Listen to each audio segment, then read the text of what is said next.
kuja wote katika jina la Bwana Yesu Kristo.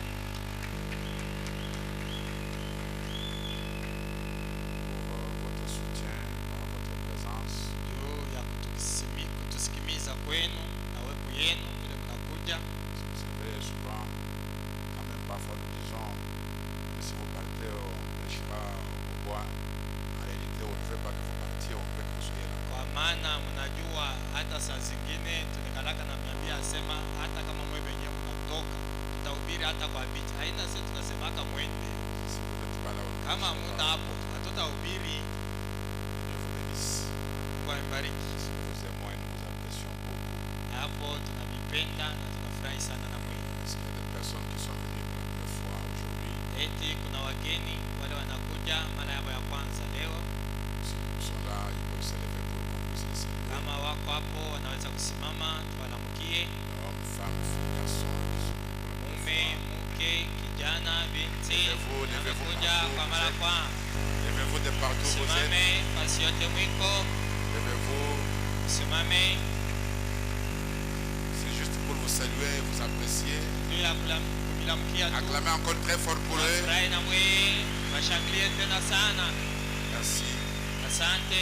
Merci beaucoup. Veuillez vous asseoir. Asante sana. Mnaweza kuketi. Parce qu'il y a des gens qui sont venus pour qu'on prie pour eux, qui sont malades. Vous pouvez aussi lever la Eti main. kuna wale wanakuja tuwaombee wagonjwa Malades qui sont venus, vraiment malades. Qui wa veulent malari, prier. wale wako wagonjwa wanapenda tuwaombee. Vous pouvez aussi lever la main là où ils sont. Wainue na wewe mikono Parce qu'on ne va pas faire une de Ok, prière pale. alors qu'il n'y a pas de gens qui sont malades. kwa maana Dieu vous tutaombea bénisse. wagonjwa alafu hawana. Dieu vous Kwa bénisse ibariki. aussi.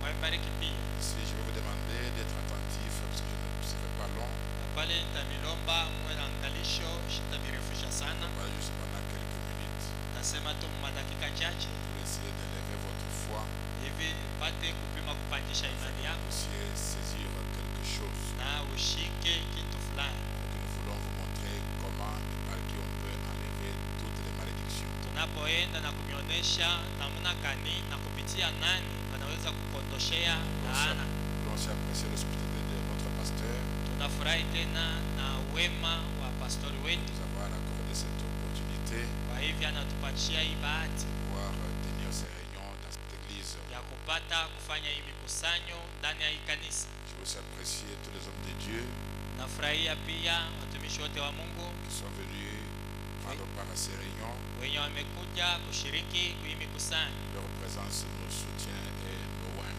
Uwepo yabo iko natutilia moyo na kutupakaa zaidi. Si veuillez vous lever, nous prenons aujourd'hui Ésaïe, non pas 42, mais 52. Na hapo msimameni, tutachukua leo Isaya, hapana 42 lakini 52. Le dernier jour, on lisait Ésaïe 42, Juzi na jana tulikuwa nasoma Isaya 42 verset 22 à 24. Aujourd'hui, nous prenons Ésaïe 52. mstari 22 24. Leo tunachukua Isaya 52. Lisons le verset 1 jusqu'au verset 3. Tutasoma kuanzia mstari ya kwanza mpaka na ya 3. Juste en suivant cette lecture, quelqu'un qui est malade peut déjà être guéri. Mkufuata tu hii usomi, mgonjwa anaweza kuponyeshwa. Je vais offrir une petite prière avant qu'on puisse lire la parole. Tuombe kidogo kabla kusoma neno. Notre Dieu et notre roi, je sais que des prières t'ont déjà été offertes pour cette réunion et pour ce moment précis. Maintenant, Seigneur Tout-Puissant, nous ajoutons notre prière à celles qui t'ont déjà été adressées et bien que ta présence infaillible nous soit servie ce soir avec une grande intensité, avec une grande abondance, afin que la gloire de Dieu remplisse tous les bâtiments, guérisse les malades, sauve les pécheurs, tout cela pour ta gloire, pour ton honneur, j'ai ainsi prié. Au nom du Seigneur Jésus notre Dieu. Amen. Amen. Ésaïe 52, verset 1 à verset 3. Isaya 52 1 mpaka 3. Réveille-toi, réveille-toi. Amka, amka wewe. Réveille ta parure, Sion. We amsa nguvu zako e Sayuni. Réveille tes habits de fête, Jérusalem. We amsha mavazi zako za karamu Yerusalema. Ville sainte. Mudi takatifu. Car il n'entrera plus chez toi ni incirconcis, ni impur. Kwa maana kwako hakutaingia mchafu wala Verset 2. aliye mwenye kutayariwa pana. Secoue ta poussière et lève-toi. Weye tikisa pumputa vumbi yako na amka. Mets-toi sur ton séant, Jérusalem. Weye simame pale yule ya ukuta yako, we Yerusalema. Détache les liens de ton cou, captive fille de Sion. We fungue vifungo vya shingo yako, we mwanamke wa Sayuni aliye mtumwa. Car ainsi parle l'Éternel. Kwa maana hivi Bwana anasema, c'est gratuitement que vous avez été vendus. Ni pasipo fedha ndio mliujishwa. Et ce n'est pas à prix d'argent que vous serez rachetés. Na mtakombolewa kwa bei ya fedha. Veuillez vous asseoir, que Dieu bénisse sa parole. Naweza kuketi, Bwana bariki neno lake. Vous n'aviez pas payé de l'argent pour tomber sous les malédictions. Akulipake fedha hivi laana ikupate. Vous n'aviez pas donné l'argent pour être enfermé, enchaîné dans les cavernes. Akuletaka fedha hivi ufungue ndani ya shimo, ndani ya minyororo. Et plongé dans les cachots du diable. Na kutumbukizwa ndani ya vifungo vya shetani. Et ce n'est pas à prix d'argent que vous serez rachetés. Na ina kwa bei ya fedha ndio utakombolewa. Je crois de tout mon cœur Naaminia kwa moyo wangu wote que quelqu'un va goûter à sa délivrance ce soir. Ya kwamba mtu fulani ataonja ufungulivo yake hivyo. Sans argent, sans rien payer. Bila fedha, bila kulipa kitu. Parce que le seul prix qui devait être payé kwa maana bei pekee ilipaswa kulipwa. A déjà été payé au calvaire. Ilishalipwa ku Kalvari zamani. Amen. Amen. Ainsi toutes ces délivrances pour lesquelles on vous fait payer de l'argent, Na hivi mafungulivo yote banamilombaka fedha ndio kukufungua. ce sont des fausses délivrances. Ile ni mafungulivo ya bongo. Et vous êtes témoin que vous n'avez pas été du tout délivré. Na uko mushuda ya kusema hata vile haujafunguliwa bado. Mais quelqu'un va voir sa vie être changée ce soir. Lakini mtu mmoja ataona maisha yake kubadilika hii magharibi. Quelqu'un va commencer une nouvelle vie ce soir. Mtu mmoja ataanza maisha mpya hii magharibi. Dans Galates chapitre 3 verset 13. Katika Wagalatia sura 3 mstari ya 15. L'apôtre Paul dit ceci. Mtume Paulo anasema hivi. Christ nous a rachetés de la malédiction de la loi. Kristo ametukomboa toka laana ya sheria. Étant devenu malédiction pour nous. Yakikuwe laana kwa ajili yetu. Car il est écrit, kwa maana imeandikwa, maudit est quiconque est pendu au bois. Alainiwe anayesulubishwa kumsalaba. C'est à la croix que Christ le juste, Ni msalabani ambako Kristo mwenye haki, le Saint Fils de Dieu, ye mwana wa Mungu takatifu, il y est allé comme malédiction à cause de toi. alienda kule msalabani kama laana kwa ajili yako. La Bible ne dit pas qu'il était pécheur, Biblia alisema kwamba alikuwa mtenda dhambi, hapana, mais qu'il était devenu péché. lakini alikuwa dhambi. Il a pris ton péché, Alichukua dhambi il a yako, pris ta malédiction, alichukua laana yako, et il est allé à la croix, alienda nayo msalabani. et il s'est écrié, tout est accompli. Analalamika kule ya kwamba vyote Ce vimemalizika. qui signifie, c'est entièrement payé. Maana yake deni yote minaipa. La dette est entièrement payée. Deni yote imelipa, manake Le prix de ta rédemption est entièrement payé. bei ya ukombozi yako imelipwa yote. Alors cet après-midi, Na hapo hii magharibi, Dieu te dit, réveille-toi. Mungu anakuonesha lamuka basi. Réveille-toi. Lamuka basi. Et revêt ta parure. Nawe vuala nguvu yako. Reprends l'apparence selon laquelle Dieu te voit. We chukua umbo ile Mungu anakuonaka nayo. Sois comme Dieu te voit. We uwe paka vile Mungu anakuona. Non pas comme tu te vois toi-même. Hapana vile unajiona mwenyewe. Dieu te voit une personne heureuse. Kuona mtu wa heri. Je voulais vous informer Napenda kumijulisha que dans cet âge, ya kwamba ndani ya Abraham a vu une grande vision. Abraham aliona ono kubwa. Et il nous a dit, Na anatuambia, je vous ai vu tous là-bas. nilimiona wote kule ngambo ya pili. Est-ce que là-bas où il nous a vu malades? Eti kule alituona wagonjwa. Là-bas où il nous a vu affligés? Eti kule alituona wa huzuni. Là-bas où il nous a vu Eti infirmes? kule alituona wa bilema. Jésus nous a enseigné à prier disant, Yesu anatuachia kuombi kusema, que ta volonté soit faite sur la terre mapenzi comme au yako ciel. ifanyike duniani sawa kumbingu. Si au ciel on t'a vu heureux, Kama kumbingu balikuona tu waweri, dois commencer à être heureux sur la napaswa terre. kuanzia kuwa waweri hapa duniani. Si au ciel on t'a vu en bonne Kama santé, kumbingu balikuona katika afya la santé njema, commence sur la afya terre. njema napaswa kuanzia duniani. Que quelqu'un dise gloire à Dieu. Watukufu kwa Mungu. Que quelqu'un dise alléluia. Sema haleluya. Oh mes frères et sœurs, Ndugu na dada, ce soir, hii magharibi tu as le droit d'enlever les habits de prison. uko na haki ya kutosha mavazi ya gereza. Quand quelqu'un est en prison, il a les vêtements de la prison. Wakati mtu yuko gerezani banamuvikaka Mais manguo si fulani, vous sortez avec les mêmes tenues de la lakini prison, ukitoke na ile mavazi moja moja ya n'importe mgereza, quelle nyumbani. Voilà pourquoi la Bible Ndio kwa dit, maana Biblia inasema revêt tes habits de fête. vala mavazi yako ya karamu. Aujourd'hui c'est la fête. Leo ni karamu.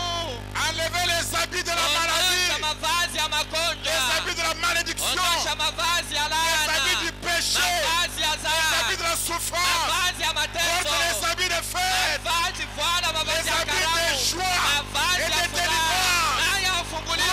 Dieu. Utukufu kwa Mungu.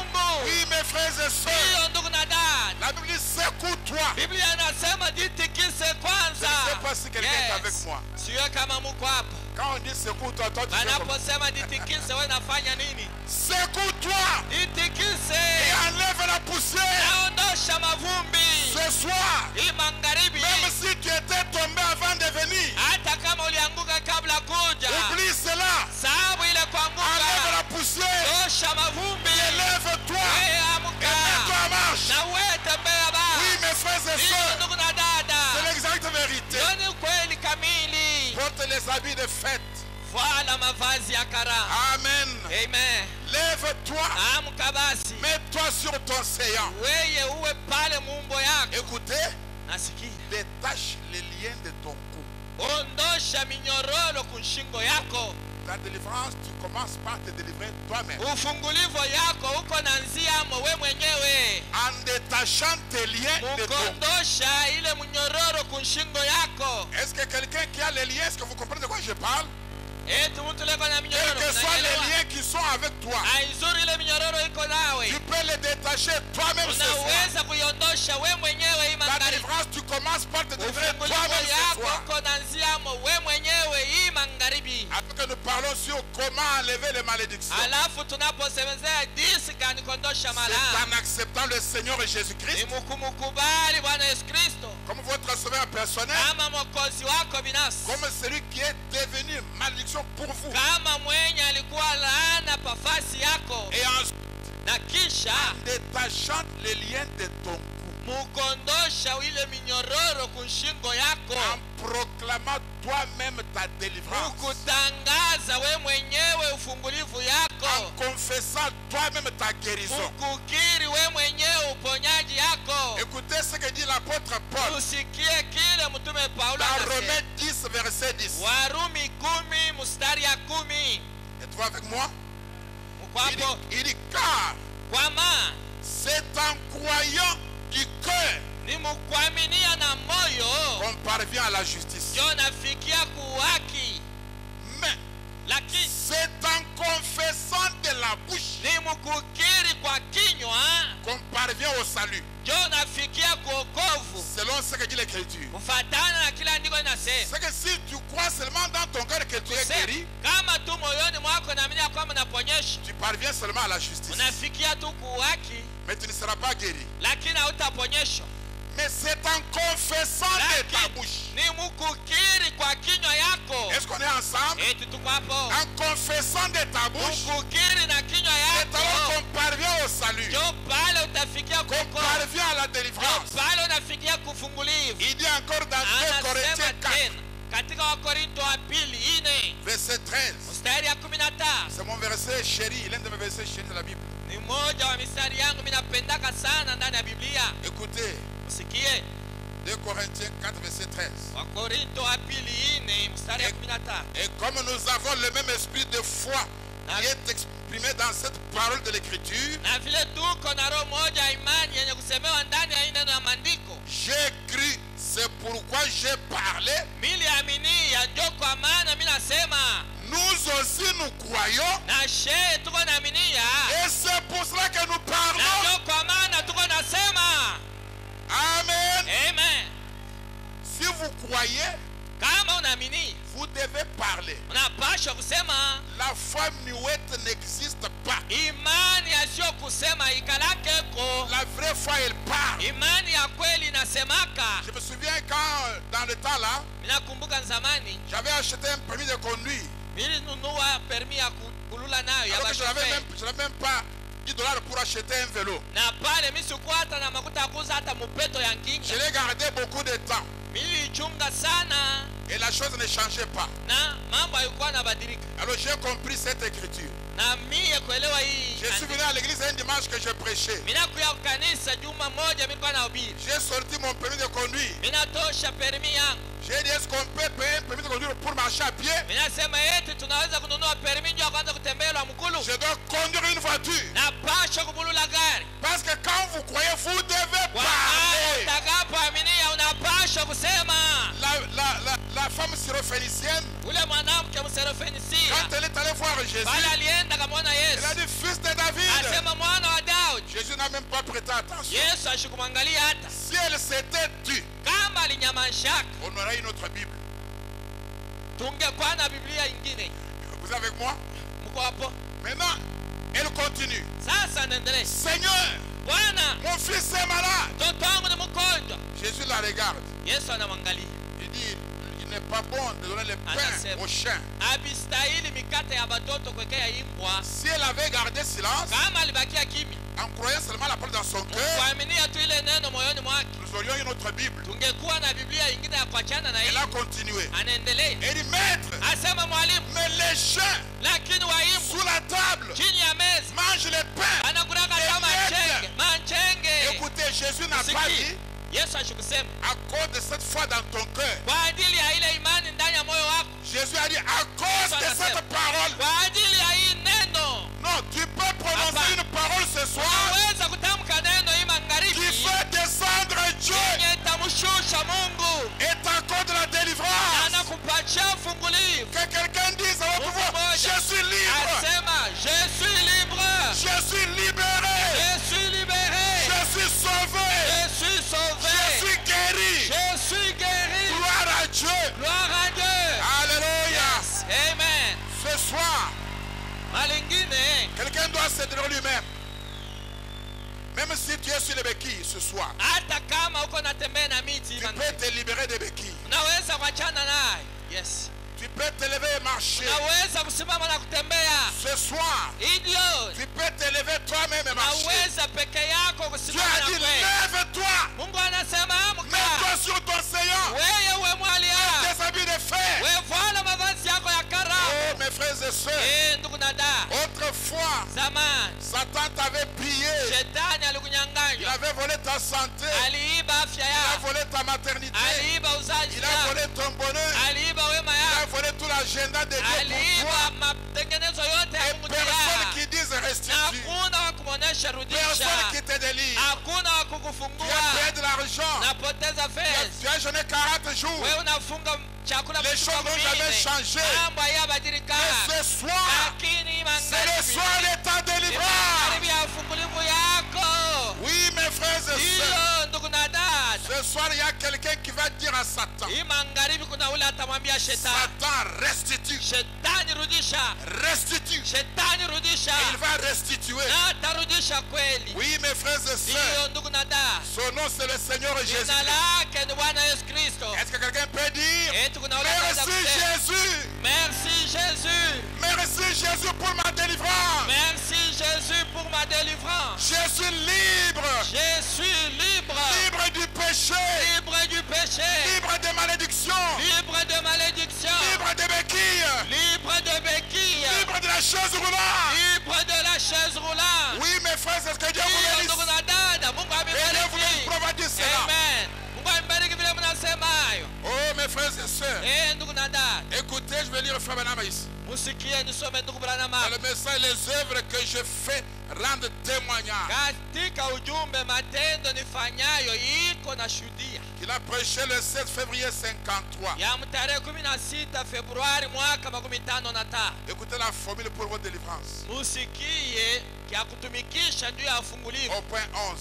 Nukta 11. Il dit, eh bien, Nasema vema. quand vous aviez cru que vous étiez sauvés, Wakati uliamini ya kwamba uliokolewa, assis sur votre chaise, mwenye kuikala pakiti yako, là où peu importe où vous étiez, pale au fasi yoyote ulikuwaka, vous avez accepté cela, ulikubali hiyo, accepté que vous êtes sauvés, kwa kukubali ya kusema unaokolewa, et vous vous êtes mis à confesser na ulianza kukiri et à dire aux gens que vous étiez sauvés. na kuambia bantu ya kusema uliokolewa. Dis Dis à ton voisin, je suis sauvé. Onesha jirani wako, je suis sauvé. Dis-lui que tu es guéri. Je suis sauvé, je suis guéri. Dis à ton voisin que tu es guéri. Je suis guéri. Frère Branham me dit, Ndugu Branham eh asema bien, vema.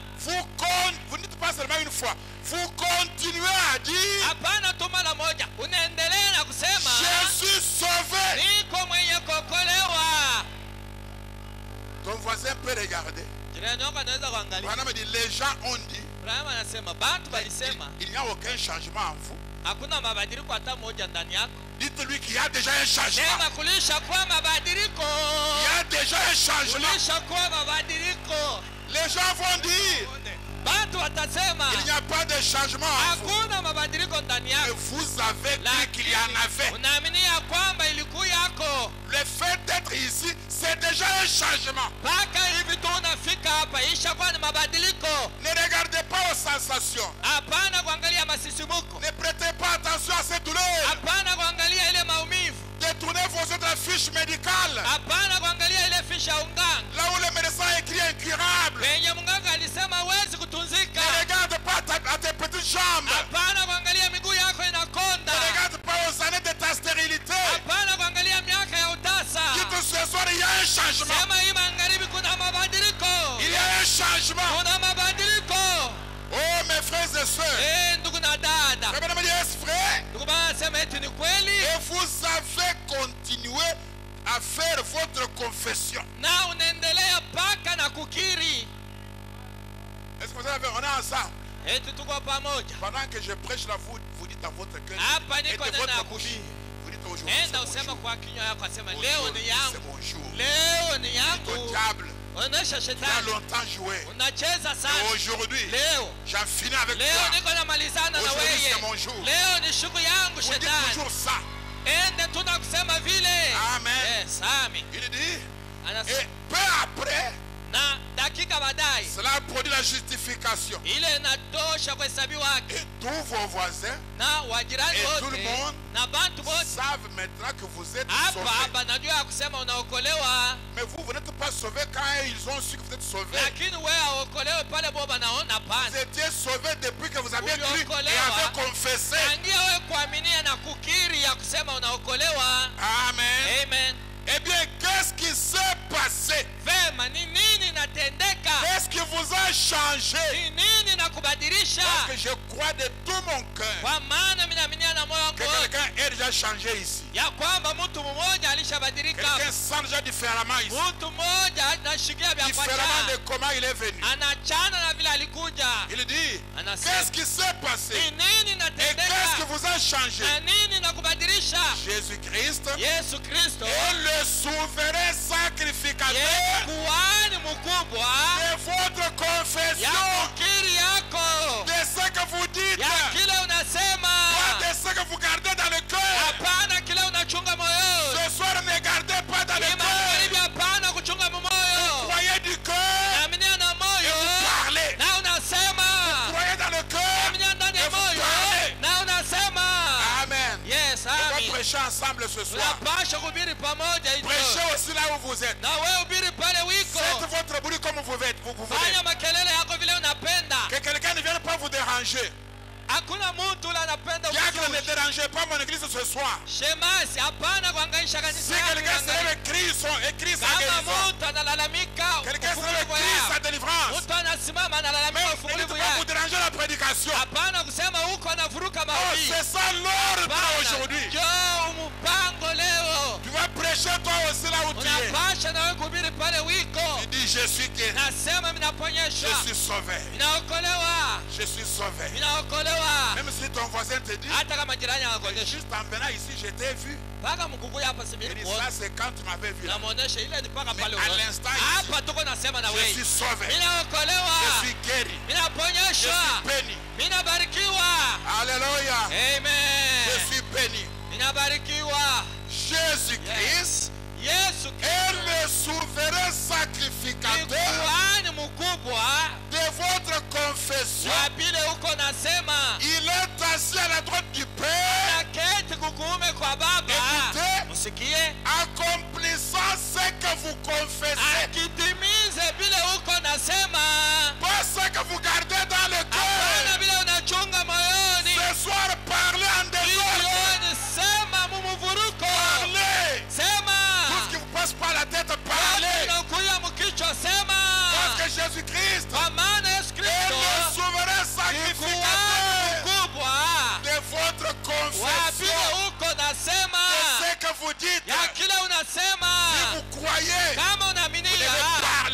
napasha kusema je vais avoir mon enfant. napasha kuzala mtoto wangu. Je suis une maman. Ninajua kusema niko mama Dites-le à mzazi. quelqu'un à côté de vous. Onesha hata jirani wako. Appelez-moi maman John. Uniite mamake wa John. Dès aujourd'hui. Tangia leo. Mais il n'y a aucun changement. Hakuna mabadiliko. Il y en a déjà. Ishakuwako.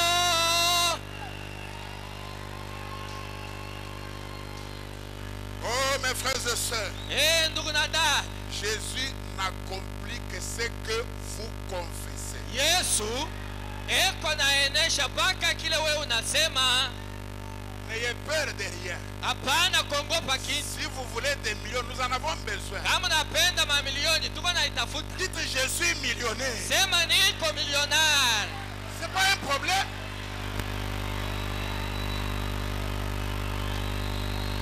Oui mes frères. Ndio ndugu. On n'a pas dit que les millions sont seulement dans les mains des païens. Abasema milioni ni mpaka ya wapagano. Dans les mains des magiciens. Mpaka mu mikono ya wachawi hapana. Non mes frères. Hapana ndugu zangu. Vous savez. Unajua? Moi je suis fatigué de parler de John Charit. Mimi nachoka kumtaja John Charit. J'ai envie de parler de Kabengele ici. Mimi napenda kusema Kabengele J'ai hapa. envie de parler de quelqu'un ici. Mimi napenda kutaja mtu mwingine. Le Dieu de John Charit. Mungu wa John Charit. Le message qu'il avait écrit. Ujumbe ile aliaminika. Le même message. Ujumbe moja moja.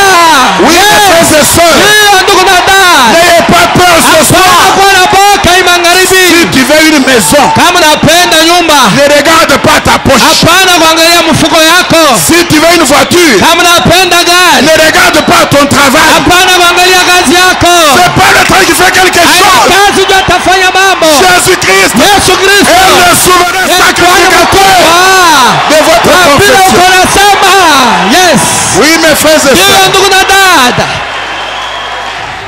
Ceux qui étaient avec nous au Kassai, ceux qui étaient avec nous à Bale Mbujimayi, balikuwa na shehe kumbujimayi.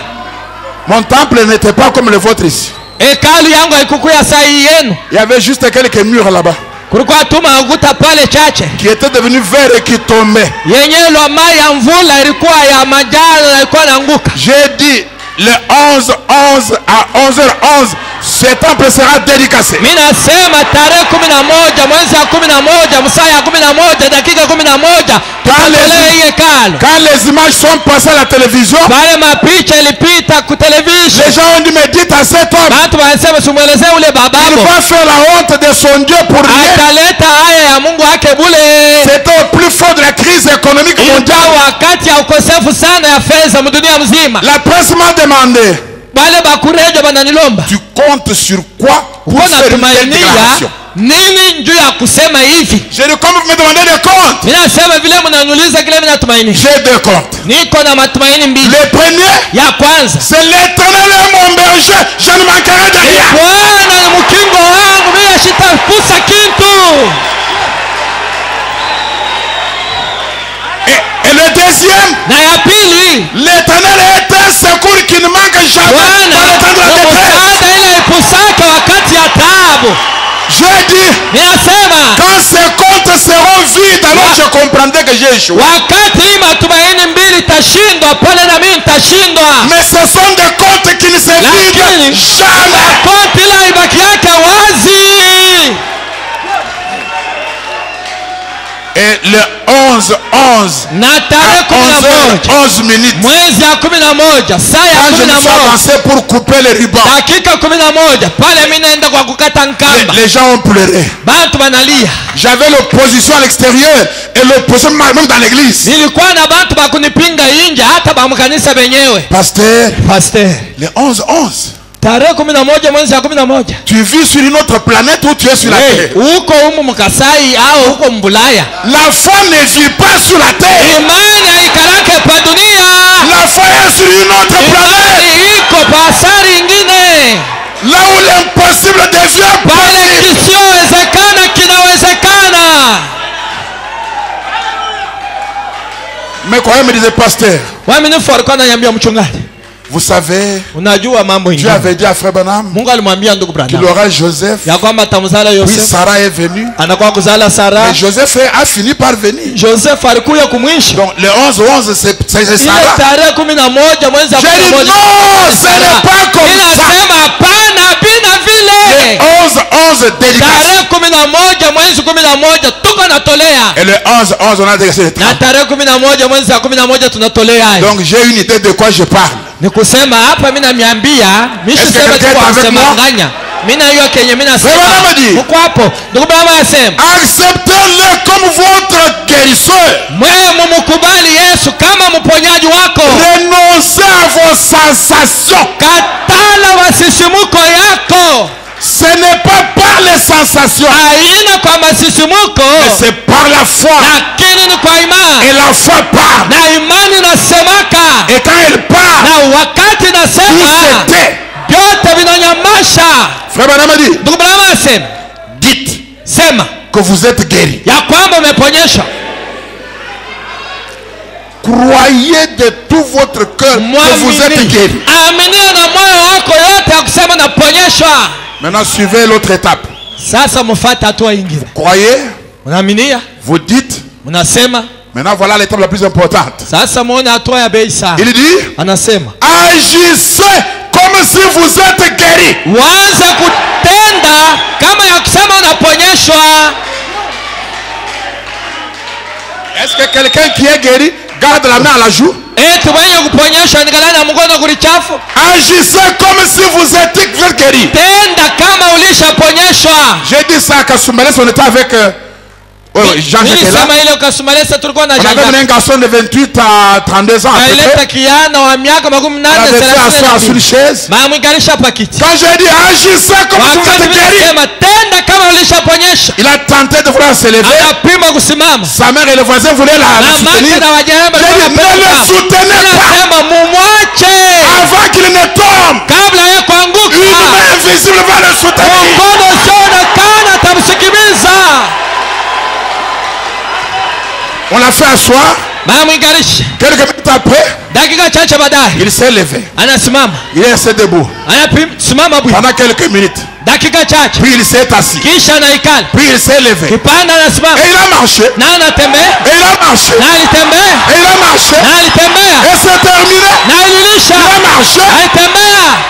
Agissez comme si vous Tenda êtes kama guéri. ulishaponyeshwa. Si vous avez un bâton là quelque part, Kama uko na mti ya kutembea nayo, mettez-vous debout, jetez le bâton. simama, tupa hayo. Au nom du Seigneur Jésus-Christ. Katika jina la Bwana Yesu Kristo. Yes. Oh mes frères et sœurs. Ndugu na dada. Frère Branham a dit, Ndugu bwana wanasema, agissez comme si vous êtes guéri. tenda kama ulishaponyeshwa. Et dès ce soir, Na tangu hii magharibi, associez-vous avec les gens qui croient dans la guérison. waanza kuikala na bale wanaaminia uponyaji. Ne marchez plus avec les incrédules. Hapana kutembea na watokuamini. Et Dieu vous amènera directement à une parfaite santé. Na Mungu atakufikisha mpaka pale kwa afya njema. Mais il y a 4 mots qui me bouleversent. Kuna matamko ine yenye kona nivuruka kichwa. Branham dit, Branham anasema il ne faillira pas. astashindwa kamwe.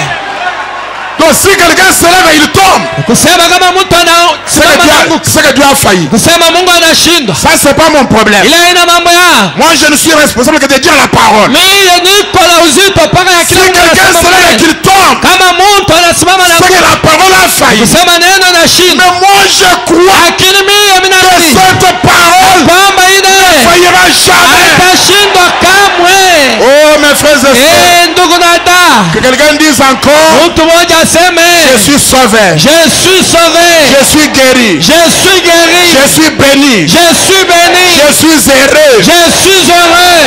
Si tu es stérile, Kama uko tasi, si je suis mère, sema niko mama, je suis père. niko baba. Ne regardez pas la fiche médicale. Hapana kuangalia ile fishi ya unganga. Aujourd'hui c'est ton jour. Leo ni siku yako. Aujourd'hui c'est ton jour. Leo ni siku yako.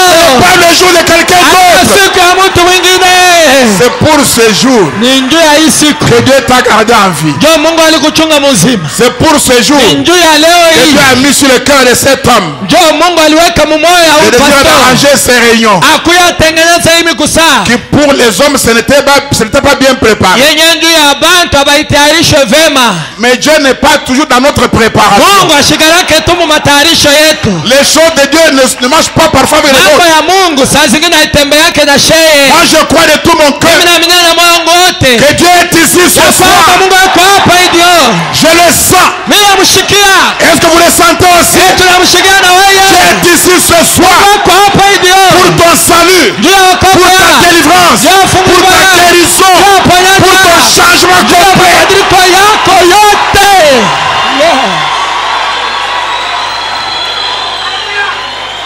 Je crois de tout mon cœur. Naamini na moyo wangu Et la prochaine fois que je repasserai par ici, ya kwamba masiku ya kunyuma pale votre nitapita hapa. pasteur me donnera des témoignages. Mchungaji wenu atanipa Et maushuhuda depuis ce ya temps-là, kwamba tangu ile wakati les choses ont changé. mambo yanabadilika. Je le crois de tout mon cœur. Ninaaminia na moyo wangu wote. Est-ce que vous le croyez aussi? Eti nawe naaminia. Yes. Si vous le croyez, dites encore, fini la malédiction. Kama naaminia sema tena fini la malédiction. Fini la misère. Fini la misère. Fini la stérilité. Fini la stérilité. Fini tout ce qui est mauvais. Fini tout ce qui est mauvais. Amen. Amen. Oui, mes frères et sœurs, Ndiyo ndugu na dada.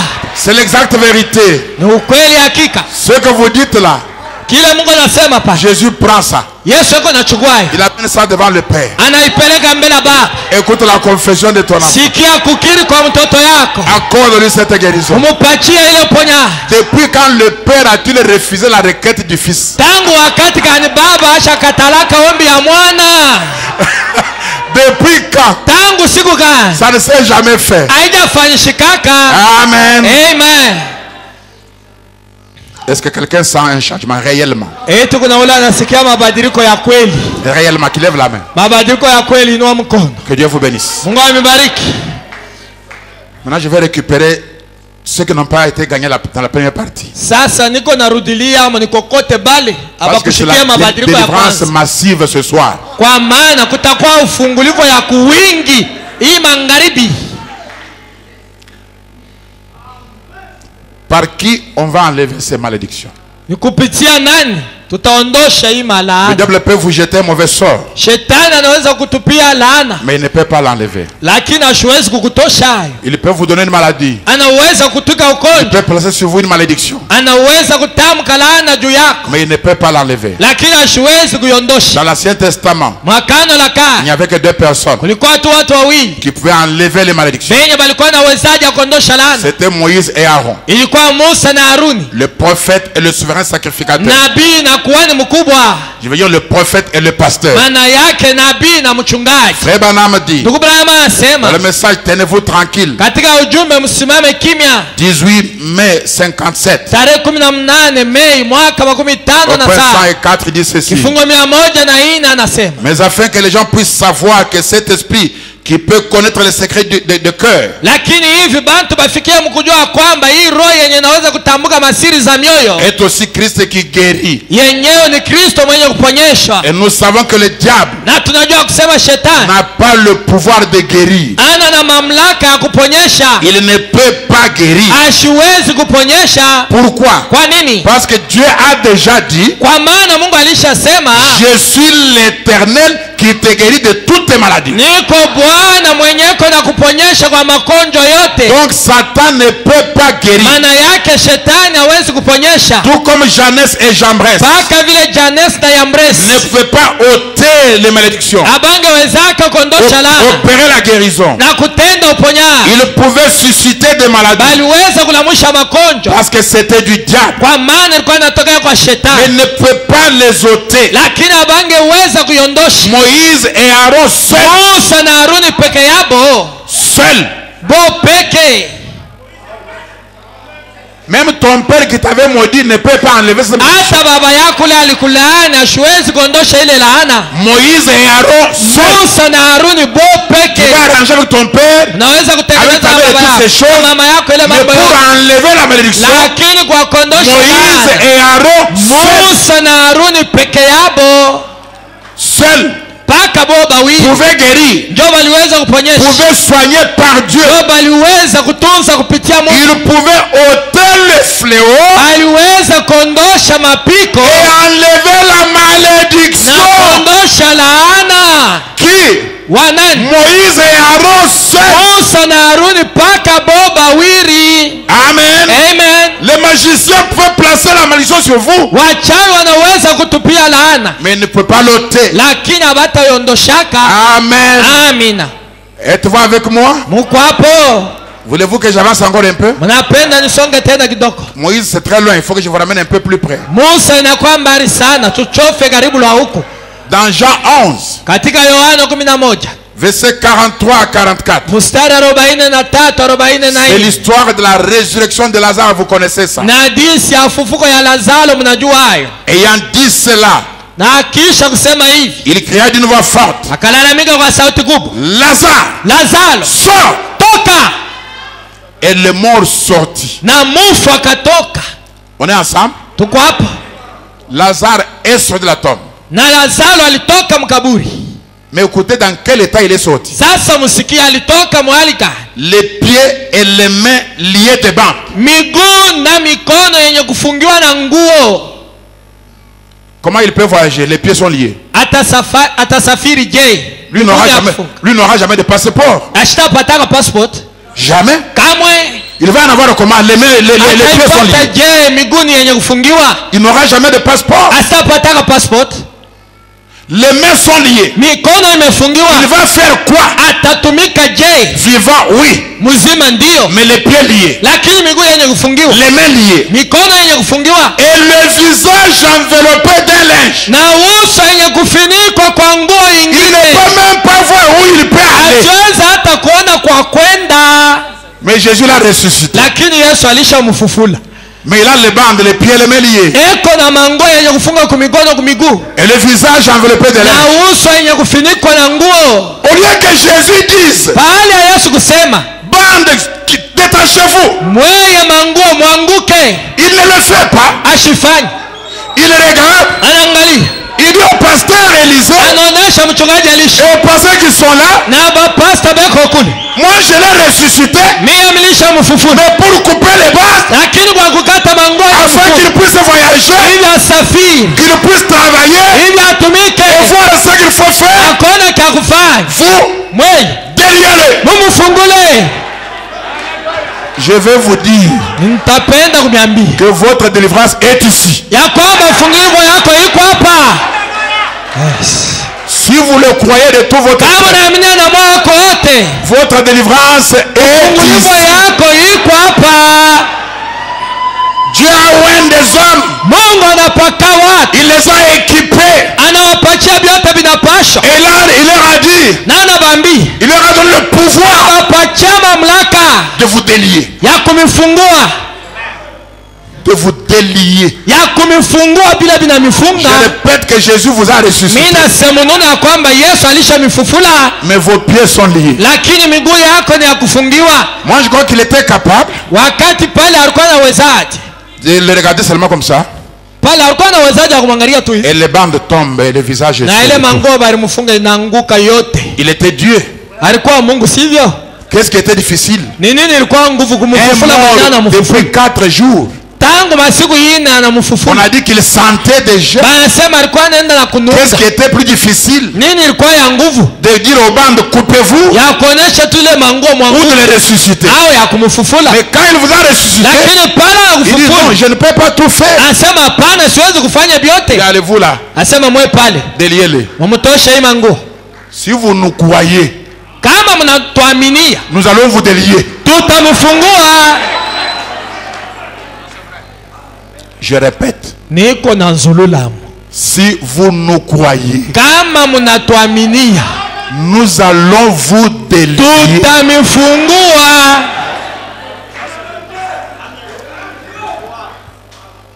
Écoutez, Msikie. je parle à l'église de Pasteur Élisée.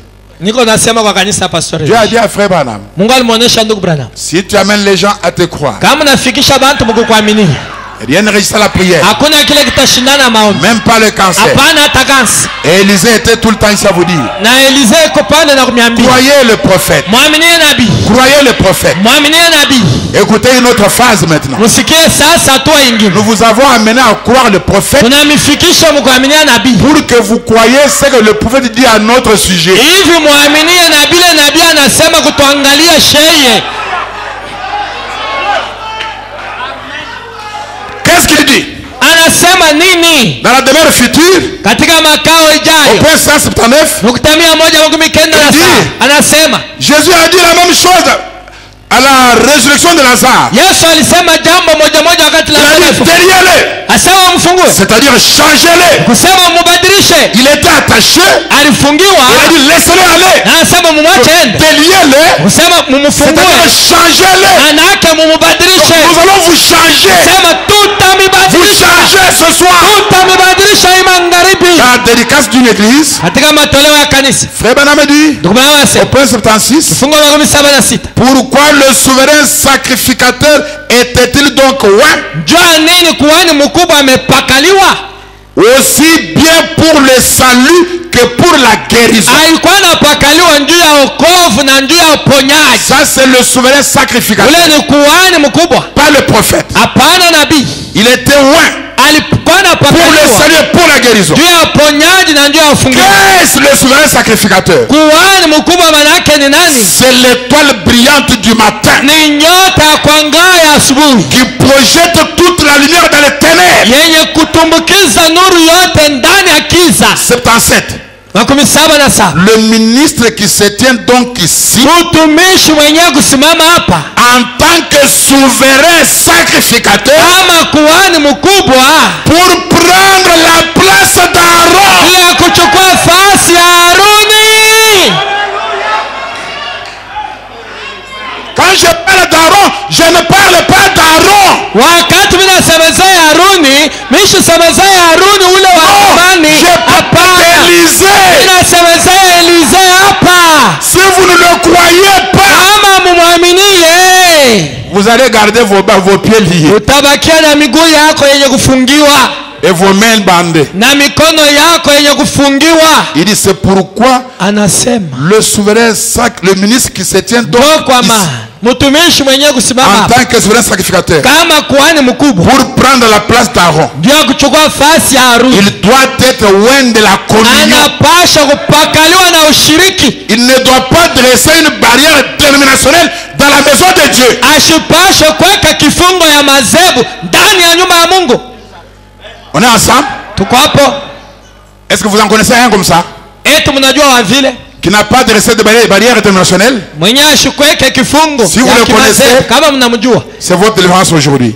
ni ufungulivo yako leo. Maintenant, Sasa avant qu'Aaron vienne, comme ils étaient tous deux, kabla Haruni kuja vile balikuwa bawili naye na Musa, il faut d'abord que le prophète parle. ilipasha mbele Musa nabii aseme. Je vais lire la prière du prophète William Branham. Nitasoma maombi ya nabii William Branham, Et sous cette onction, na chini ya hiyo upako Aaron viendra prier. Haruni atakuwa kuomba Et je prierai aussi. na nitaomba pia, Et je vous dirai ce qu'on va faire. na nitamionyesha kashe kufanya À l'intention des visiteurs kwa wageni wetu qui pensent que nous adorons Frère Branham, benye banawazia kwamba tuko na mabutu ndugu Branham. bien qu'il y ait quelques détraqués dans nos rangs Hata hivi kuko bengine saba mashimo katikati yetu qui adorent Frère Branham benye effectivement. banaenda na kumwabudu mpaka vile Mais mnashikia, écoutez ce que dit Frère Branham lui-même. lakini msikie kile ndugu Branham mwenyewe Comment anasema il prie. namna gani yako naomba, Et derrière cette prière peut vous changer là où vous êtes. na mpaka hii maombi naweza kubadilisha pale wiko Avant qu'Aaron ne vienne, kabla Haruni kuja, elle peut déjà terminer le problème. na inaweza kumaliza mambo À yako croire en Dieu. katika mahubiri kuaminia Mungu 24 février ya 52. tarehe 24 Februari mwaka Depuis le point 2012 234. tangia nukta 234 Suivez et vous comprenez qui est Branham et qui est na Jésus-Christ. mwelewe Branham ni nani, Yesu Kristo ni Il nani. dit maintenant, Anasema sasa, Satan, shetani, je sais que tu retiens ces gens. najua ya kusema unafunga bantu hapa, Toi, cette chose noire, sombre et hideuse, weye hii kitu kyeusi kya kiza na kya kongopesha qui a une emprise sur eux kenye kinabashika et qui dit, na kinasema je vais faire un essai. nitapima. Il parle à Satan. anasema na shetani, Il dit, mais je vais m'adresser à toi. asema lakini tasema na wewe, Je me tiens à leur place. ninasimama nafasi yabo Entre eux et Dieu. katikati ya bo na Mungu, Je me tiens là. ninasimama pale En tant que serviteur du Dieu Tout-Puissant. kama mtumishi wa Mungu Mwenyezi. Frère Namadi, Ndugu Branham anasema mes péchés dhambi yangu ont été effacés par le sang de Jésus-Christ. ilivutwa na damu ya Yesu Kristo. Est-ce que Jésus avait des péchés? Eti Yesu alikuwa na dhambi? S'il en avait, quel sang aurait pu les effacer? Kama angelikuwa nayo ni damu kaningezimisha hayo. Mes péchés ont été effacés par le sang de Jésus. Dhambi yangu ilivutwa na damu ya Yesu Par la foi divine que j'ai en lui en tant que le Fils de Dieu. kwa imani ya kimungu niko nayo ndani yake kama mwana wa Mungu. Et je déclare, Nami natangaza, et premièrement c'est la Bible qui le déclare, na kwanza Biblia ndio inasema, et je le dis comme la Bible, nami nasema kama Biblia que Jésus-Christ ya kwamba Yesu Kristo t'a dépouillé au calvaire alikunyang'anya vyote Kalvari, de toute la puissance que tu avais. uwezo yote alikuwa nayo. Et la Bible déclare Na Biblia inasema que ses disciples, ya kwamba wanafunzi wake, les disciples de Jésus-Christ, wanafunzi wa Yesu Kristo doivent poursuivre cette commission wanapaswa kuendelesha hii kazi qu'il avait ici sur terre yenye alikuwa nayo hapa duniani jusqu'à la fin de l'âge. mpaka ya kumwisho wa kizazi. Ses disciples. Wanafunzi wa Yesu Et il dit, anasema, et je suis son disciple. na niko mwanafunzi wake. Est-ce qu'on est ensemble? Eti tuko hapa, Mes amis visiteurs, warafiki je wageni, vais vous comprendre qui est Jésus et qui est frère Branham. mnaelewa Yesu ni nani, ndugu Branham ni nani, Et je suis son disciple. na mie Branham niko mwanafunzi Par wake. conséquent, Kwa hiyo je viens en tant que son représentant. mimi nakuja kama msimamizi wake, Un représentant de Jésus-Christ avec ses actes. mtambulizi wa Yesu Kristo pamoja na matendo yake.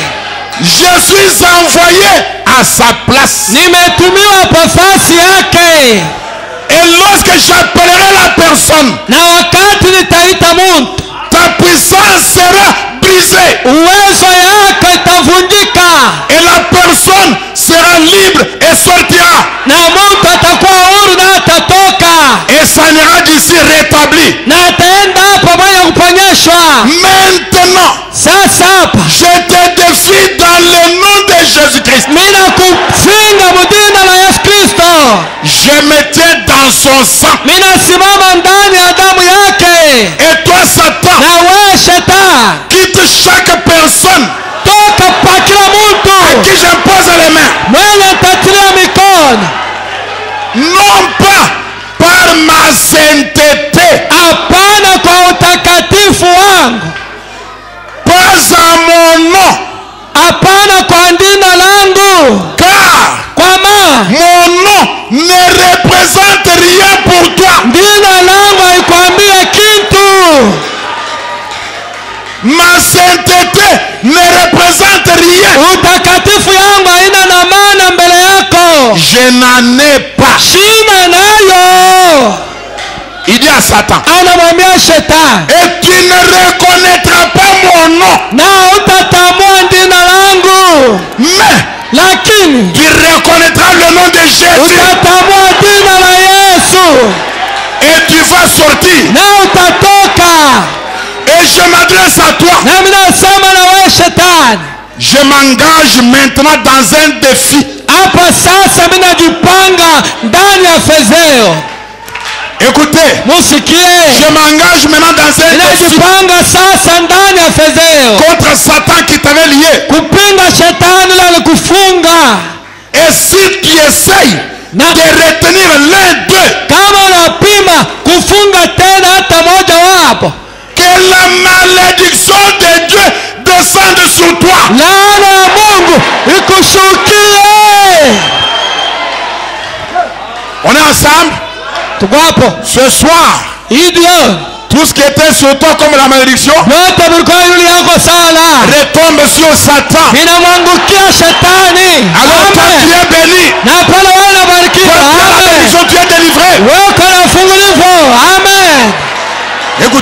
musikie.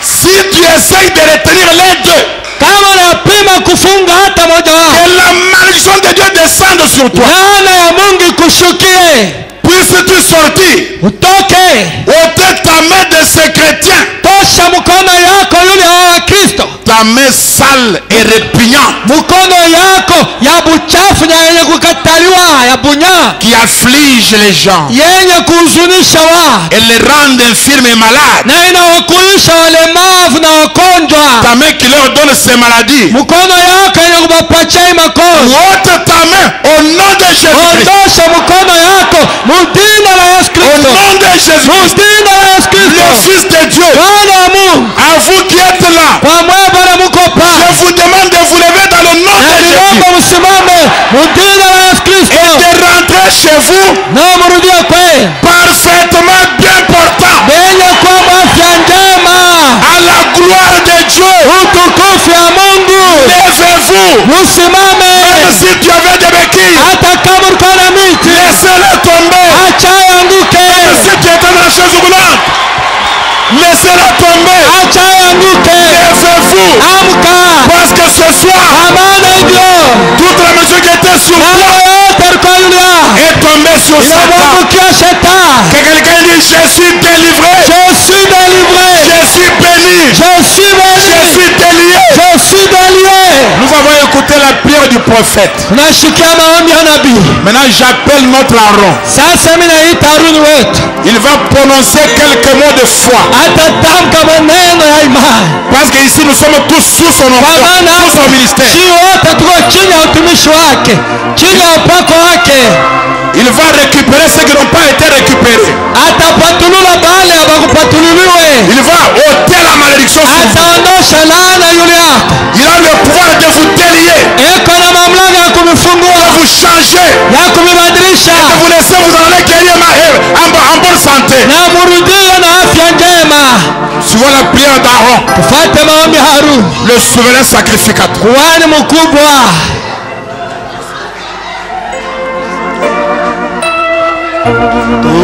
Tout est possible à celui qui croit. Vyote vinawezekana kwa yule anayeaminia. C'est à celui qui croit, c'est la loi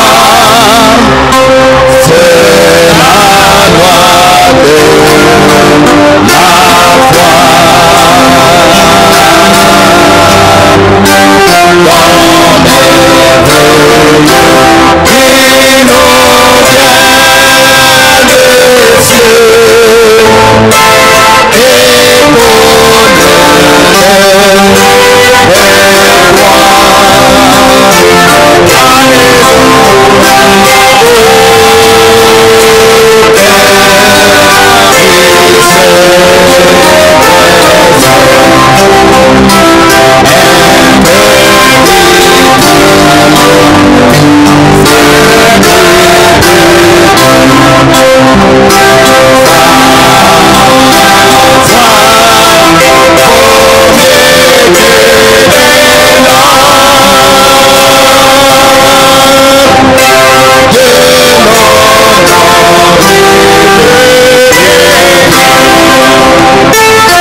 Créateur des cieux, de la terre,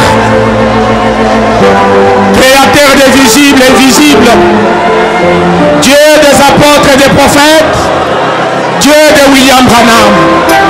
Nous te disons infiniment merci ce soir pour la guérison, pour la délivrance, pour le salut, pour la bénédiction, Dieu, que tu viens d'accorder à ton peuple. Au travers de ta parole qui a été prêchée ce soir.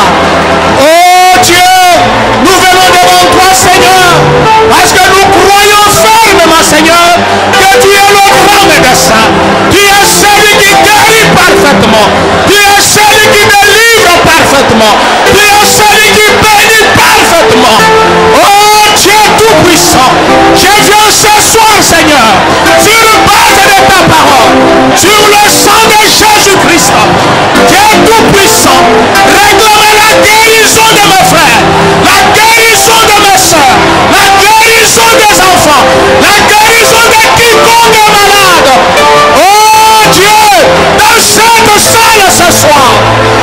défie Satan.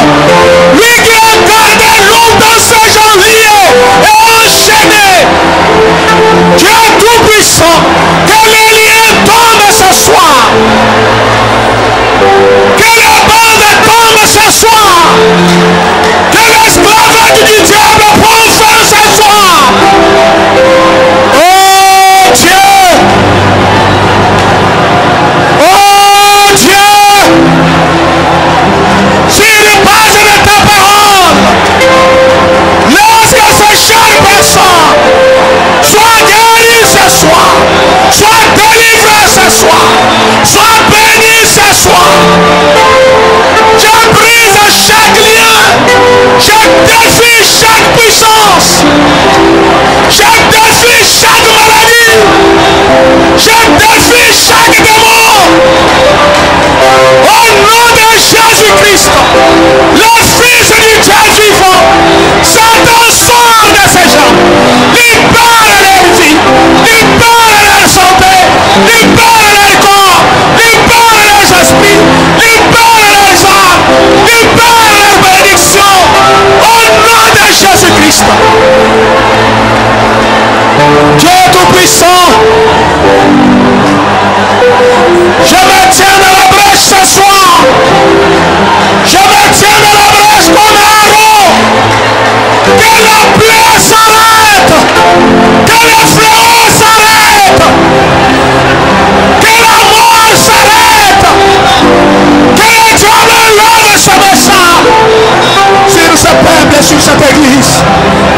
Oh Dieu, combien tu es bon, combien tu es grand, combien tu es fort, Seigneur. Laisse, oh Dieu, qu'à la fin de ce service, que chaque malade soit guéri, que mon frère soit délivré, que ma soeur soit délivrée, que les enfants soient délivrés, qu'ils soient guéris ce soir. Oh Dieu, merci Seigneur, car nous croyons en Dieu que tu l'as fait. Nous croyons Seigneur que tu l'as fait. Merci car tu l'as fait Seigneur. Gloire et honneur te soit rendu Seigneur. Car tu es digne. Tu es digne Seigneur. Par l'autorité de la parole, je brise chaque lien. Par l'autorité de la parole, je brise chaque lien Seigneur. Je défie chaque maladie. Je défie chaque démon. Je défie chaque puissance contraire à la puissance de Dieu ce soir. Oh Dieu, bénis ces chères personnes. Lorsque ce soir, que leurs pieds soient dégagés, que leurs mains soient dégagées, que leur visage soit dégagé, qu'ils reprennent la force. Ils se lèvent et qu'ils marchent au nom puissant du Seigneur Jésus-Christ. J'ai prié ainsi. Amen. Amen. Suivez. Suivez un petit moment. Mufate kidogo.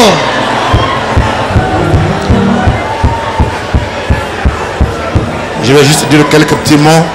Mufate kidogo, tasema matamko chache. Puis je vous dirai comment on va faire.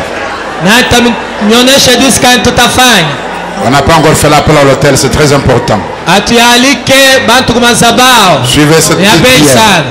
Mufate hii maombi kidogo. Dieu, notre Père et notre Roi, sous la prière de ton prophète, sous la prière de notre souverain sacrificateur, je viens, Seigneur Dieu de miséricorde, par la vertu de ta parole et du petit don que tu as attaché à mon appel, sachant que je suis ici au nom du Seigneur Jésus-Christ. Seigneur Dieu d'amour et Dieu de gloire, sur les champs missionnaires, alors que tu as dit par ton prophète, quiconque fait cette œuvre est dans la volonté parfaite du Seigneur Jésus-Christ, Sauveur divin, sous l'onction de la prière de ton prophète et de la prière du pasteur, que chaque malédiction soit brisée, que chaque démon soit anéanti. Seigneur Dieu de miséricorde, que chaque maladie soit détruite. Seigneur Dieu bien-aimé, que tous les liens qui enchaînait tes enfants dans les cavernes, qui les ont plongés dans la prison. Que la prison elle-même, les cachets lui-même soient brisés. Que les cavernes soient brisées. Que tes enfants sortent libérés. Totalement libérés. Complètement changés. Seigneur Dieu de miséricorde. Merci Père pour l'avoir fait. Merci Seigneur Jésus pour la confirmation de ta parole. Notre Dieu est notre roi. Ta parole peut être prêchée. Mais si tu ne la confirmes pas, elle sera lettre morte. Confirme ta parole. Et accorde à chacun d'expérimenter sa délivrance. D'expérimenter le brisement de toutes les chaînes. Qu'il expérimente comment la maison est ôtée de son cœur. Qu'il revête des habits de fête. Que leur cœur soit rempli de joie et de paix et de grâce. Accorde la Père Dieu de miséricorde. Nous croyons que tu l'as ainsi fait. Parce que nous avons déjà vu le faire. Et nous savons que tu le fais encore. Au nom du Seigneur Jésus-Christ, nous avons ainsi prié. Et nous disons ensemble, Amen. Amen. Nous retournez à votre place. Rudia Gardez kwenye les têtes mafasi inclinées. yenu na vichwa vyenye Gardez la kuinamisha. tête inclinée. Tubakie mpaka Je vais vyenye vous dire kuinamisha comment on va vichwa. faire. Nimeonyesha namna gani tutafanya. Gardez vos têtes inclinées. Uchunge vichwa vyenye kuinamisha. Gardez vos têtes inclinées. Uchunge vichwa vyenye kuinamisha. Je vais demander d'abord parmi ceux qui sont venus pour la première fois, Nitalomba kwa wale wanakuya mara kwanza, ceux qui veulent accepter Christ comme leur sauveur, wale wanapenda kukubali Kristo ceux kama mwokozi qui wao, veulent aller aux eaux de baptême au nom du Seigneur Jésus-Christ. wale wanapenda kwenda kumaji ya ubatizo mjina la Bwana Yesu Kristo. Jésus-Christ qui est le Dieu de William Branham, Yesu Kristo mwenye Mungu wa William qui est Branham, notre Dieu. mwenye Mungu Vous wetu. voulez qu'il soit aussi votre Dieu. Napenda na yakuye Vous Mungu wako. acceptez sa parole ce soir. Nakubali neno yake Si idio. vous êtes en même temps malade, Kama uko tena mais mkono, que vous voulez donner votre âme à Jésus-Christ, lakini unapenda kuleta nafsi yako kwa avancez, Yesu, venez ici. songa mbele hapa. Je demande à tous les ministres de s'aligner là-bas, Ninalomba ceux qui se sentent watumishi prêts, wasimame hapa, wale wanajisikia tayari qu'ils viennent se mettre là-bas devant baje kusimama kule kumbele pour prier d'abord sur vous. juu ya kumiombea mbele. Ensuite, pendant que vous serez aux eaux de baptême, Kisha wakati mtakuwa kumaji ya ubatizo, alors on priera pour tous ceux qui voudront qu'on compris pour eux. na pale tutaombea wale wote wanapenda tuwaombee. J'appelle d'abord Kwanza mimi naita ceux qui veulent la guérison de leur âme. wale wanapenda uponyaji wa nafsi zao, Parce que Dieu peut te guérir aujourd'hui d'une maladie. kwa maana Mungu anaweza kuponyesha kukonja Mais leo tu mourras d'une autre. na kesho unapata ingine Mais unakufa. si Dieu guérit ton âme, Lakini kama Mungu anaponyesha il nafsi te yako, guérit pour toujours. anakuponyesha kwa La lote, guérison éternelle. ndio uponyaji wa milele. J'appelle d'abord ceux qui veulent être sauvés. Mimi naita wale wanapenda Ceux qui kuokolewa, acceptent Christ comme leur sauveur. wale wanapenda kukubali Kristo kama mwokozi Ils wao. viennent, on prie pour eux. Bakuje tubaombee. Et pendant qu'ils vont être aux eaux de baptême, Wale watakuwa kumaji ya ubatizo, on va prier pour les autres, pour les frères, tubaombee wengine wanapenda tubaombee. ou pour tous ceux qui sont venus seulement pour la prière. Anje wale bote wanakuya maombi. Que Dieu te bénisse, ma soeur qui est ici. Wakubariki dada hapa.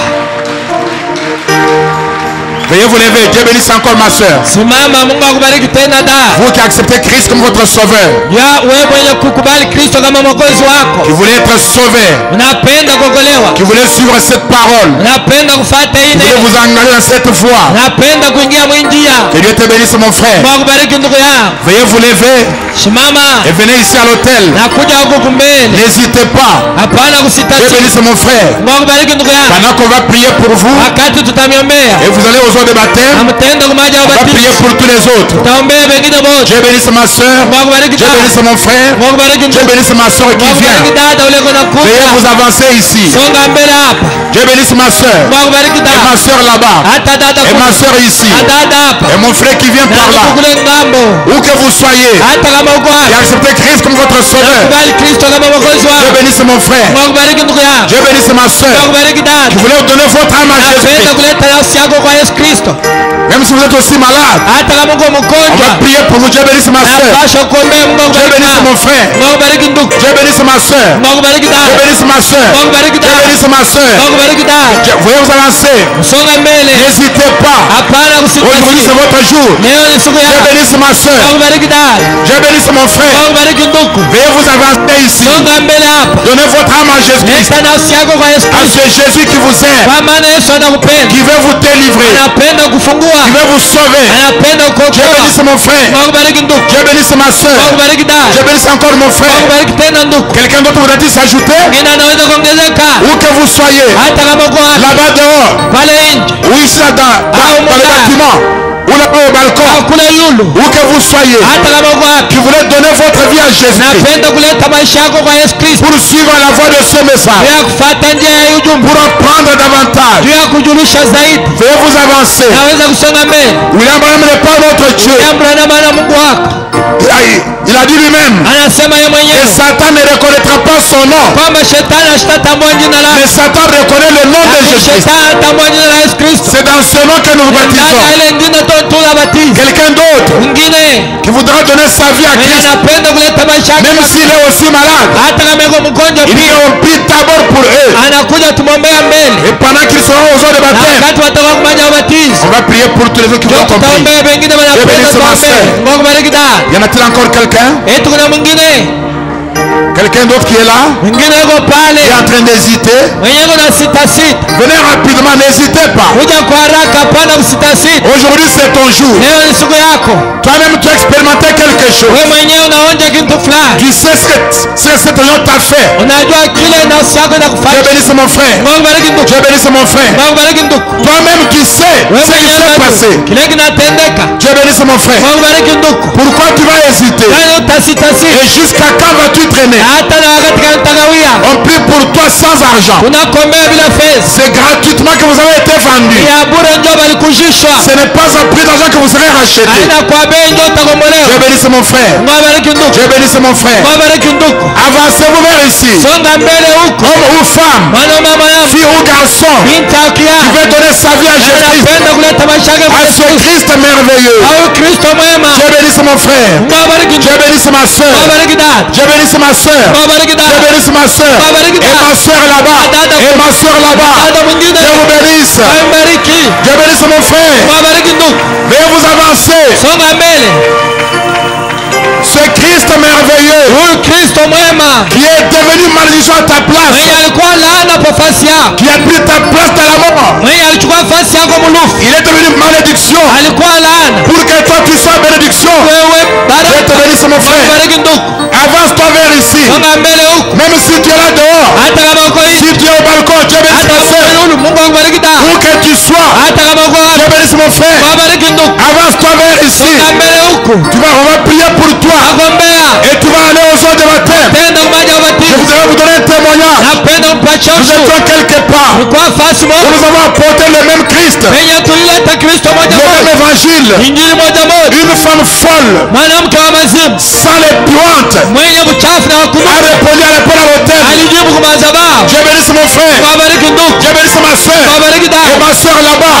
Et mon frère qui Na vient. ndugu pale. Alors que ces hommes venus folles, Na pale ule mwanamke nous l'avons amené aux eaux de baptême. nampeleka kwa maji ya ubatizo. Elle est sortie des eaux de baptême guérie. Alitoka maji ya ubatizo mwenye kuponyesha. Elle a reconnu tout le monde. Na anatambua Et watu le wote. lendemain, elle était propre. Na kesho yake alikuwa safi. Oh, mon frère, ma soeur, Ndugu da.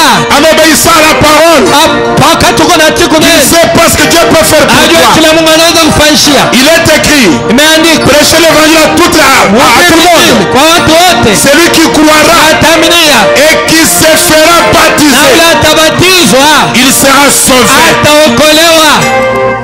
Dieu bénisse ma soeur. Mungu abariki dada. Mais celui qui ne croira pas, Lakini la il sitaaminia sera condamné. atahukumiwa. Pourquoi peux-tu venir ici ce soir Kwa nini huwezi kuwa hapa hivi juste pour être condamné? juu ya kuhukumiwa tu?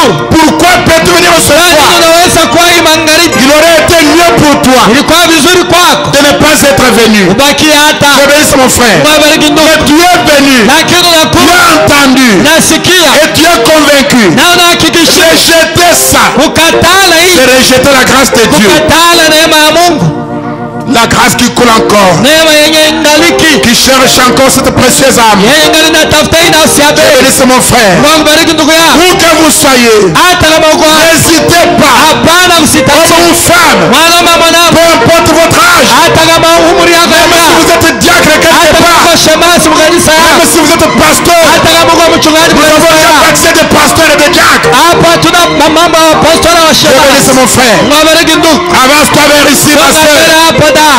Avance-toi vers ici, mon frère. Songa mbele hapo ndugu. Lève-toi.